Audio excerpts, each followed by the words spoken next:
Hello friends, ಇವತ್ತಿನ ಈ ವಿಡಿಯೋದಲ್ಲಿ ತುಂಬಾನೇ ಟೇಸ್ಟಿಯಾಗಿ ತುಂಬಾನೇ ಯಮ್ಮಿಯಾಗಿ ಕೇಕ್ ಅನ್ನ ಯಾವ ರೀತಿಯಾಗಿ ಮನೆಯಲ್ಲಿ ಸುಲಭವಾಗಿ ಮಾಡ್ಕೋಬಹುದು ಅಂತ ಹೇಳ್ಕೊಡ್ತೀನಿ. ಓವನ್ ಬೇಡ, ಸ್ಟವ್ ಬೇಡ, ಗ್ಯಾಸ್ ಬೇಡ, ಏನು ಬೇಡ, ಹಾಗೆ ಮಾಡಬಹುದು. ಬನ್ನಿ ಹೇಳ್ಕೊಡ್ತೀನಿ. ಬಹಳ ಅಂದ್ರೆ ಬಹಳ ಚೆನ್ನಾಗಿರುತ್ತೆ.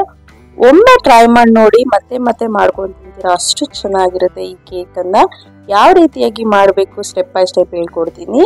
ಎಲ್ಲೂ ಸಹ ವಿಡಿಯೋನ ಸ್ಕಿಪ್ ಮಾಡಕ್ ಹೋಗ್ಬೇಡಿ. ಮೊದಲಿಗೆ ನಾನಿಲ್ಲಿ ಒಂದು ಕಪ್ಪಲ್ಲಿ 2 ಸ್ಪೂನ್ ಅಷ್ಟು ಸಕ್ಕರೆಯನ್ನು ಹಾಕೊಂಡು ಸ್ವಲ್ಪ ನೀರನ್ನು ಹಾಕೊಂಡು ಸಕ್ಕರೆ ಪೂರ್ತಿಯಾಗಿ ಕರಗಿಸ್ಕೊತಾ ಇದ್ದೀನಿ. ನೋಡಿ, ಈ ರೀತಿಯಾಗಿ ಸಕ್ಕರೆಯನ್ನ ಕಂಪ್ಲೀಟ್ ಆಗಿ ಕರಗಿಸ್ಕೋಬೇಕು. ನಂತರ ಮತ್ತೊಂದು ಪ್ಲೇಟಲ್ಲಿ ಡಾರ್ಕ್ ಚಾಕ್ಲೇಟ್ ಅನ್ನ ಈ ರೀತಿಯಾಗಿ ಗ್ರೇಟ್ ಮಾಡ್ಕೊತಾ ಇದ್ದೀನಿ. ನೋಡಿ, ಈ ರೀತಿಯಾಗಿ ಗ್ರೇಟ್ ಮಾಡ್ಕೊಂಡಿಟ್ಕೊಳ್ಳಿ. ಈಗ ಇದಕ್ಕೆ ಮೇನ್ ಇಂಗ್ರೀಡಿಯೆಂಟ್ ಬಿಸ್ಕೆಟ್ ಬೇಕಾಗುತ್ತೆ. ಕ್ರೀಮ್ ಬಿಸ್ಕೆಟ್ ತಗೊಳ್ಳಿ. ನಾನಿಲ್ಲಿ ಸನ್ಫಿಸ್ಟ್ ಕ್ರೀಮ್ ಬಿಸ್ಕೆಟ್ ಅನ್ನ ತಗೊಂಡಿದ್ದೀನಿ. ನೀವು ಬೇಕಾದ್ರೆ ಇಲ್ಲಿ ಓರಿಯೋ ಬಿಸ್ಕೆಟ್ ಅನ್ನು ಸಹ ಯೂಸ್ ಮಾಡ್ಕೋಬಹುದು.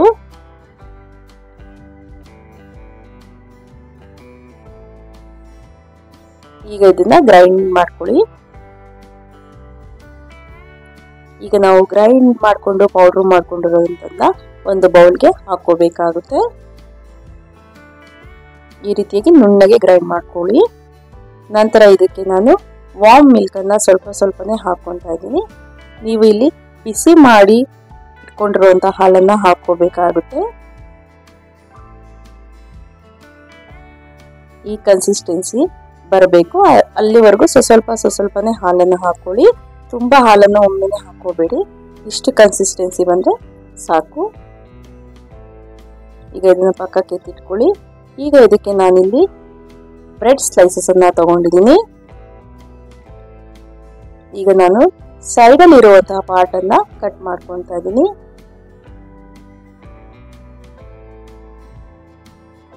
ಈ ರೀತಿಯಾಗಿ ಪ್ಲೇಟ್ ಅಲ್ಲಿ ಮಧ್ಯದಲ್ಲಿ ಸ್ವಲ್ಪ ನಾವು ಈಗಾಗಲೇ ಬ್ಯಾಟರ್ ಅನ್ನ ರೆಡಿ ಮಾಡ್ಕೊಂಡಿರ್ತೀವಲ್ಲ, ಅದನ್ನ ಇಟ್ಬಿಟ್ಟು ನಾನು ಯಾವ ರೀತಿಯಾಗಿ ತೋರಿಸ್ತಾ ಇದ್ದೀನಲ್ಲ ಆ ರೀತಿಯಾಗಿ ಬ್ರೆಡ್ ಸ್ಲೈಸಸ್ ಅನ್ನ ಇಡಬೇಕಾಗುತ್ತೆ. ನಂತರ ಶುಗರ್ ಸಿರಪ್ ಅನ್ನ ಈ ರೀತಿಯಾಗಿ ಹಾಕೊಳ್ಳಿ.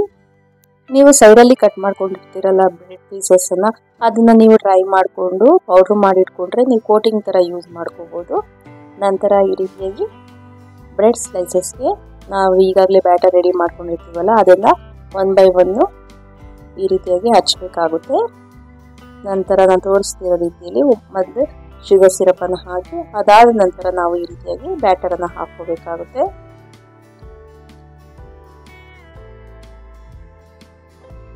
ಇದೇ ರೀತಿಯಾಗಿ ನಾನು ಸ್ಟೆಪ್ ಬೈ ಸ್ಟೆಪ್ ಮಾಡ್ಕೊತಾ ಇದ್ದೀನಿ.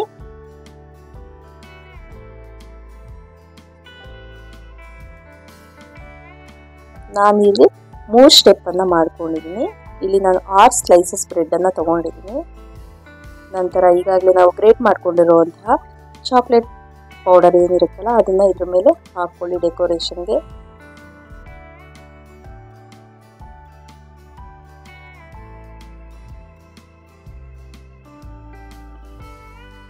ನಂತರ ಇದನ್ನು ನೀವು ಮೇಲೆ ಜೆಮ್ಸ್ ಇಂದ ಡೆಕೋರೇಷನ್ ಮಾಡಿ. ನಿಜವಾಗ್ಲೂ ಯಾರು ಸಹ ಕಂಡುಹಿಡಿಯಲ್ಲ ನೀವು ಇದನ್ನ ಬ್ರೆಡ್ ಇಂದ ಮಾಡಿದ್ದೀರಾ ಅಂತ, ಅಷ್ಟು ಚೆನ್ನಾಗಿರುತ್ತೆ ಟೇಸ್ಟ್ ಇದು. ಈಗ ಇದನ್ನ ಕಟ್ ಮಾಡ್ಕೊಳ್ಳಿ.